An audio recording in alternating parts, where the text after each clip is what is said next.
Hey there, it's Dr. John DeGarmo with the Foster Care Institute. Tip of the week. And this week we're talking about adoption and loss. I've had the blessing of adopting 3 children from the foster care system. I can't imagine what my family would be like without those 3 children. They've enriched our family in so many ways. Sadly, though, for many children who have been adopted, adoption can be a sense of loss.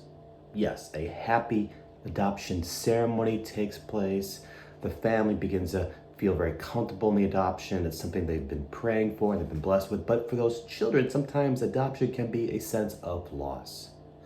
Despite the fact perhaps the children came from a horrific background, a horrific environment, they may have suffered a great deal of abuse or neglect.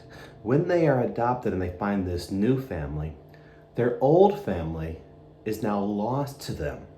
A sense of identity has now been lost to them.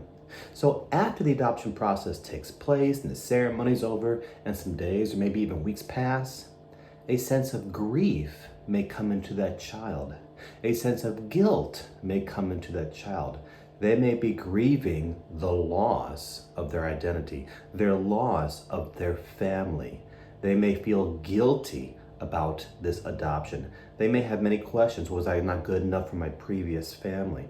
So for that child, post-adoption depression may sink in. It's also important to remember that 65% of adoptive parents also experience post-adoption depression syndrome. So my tip here is to this.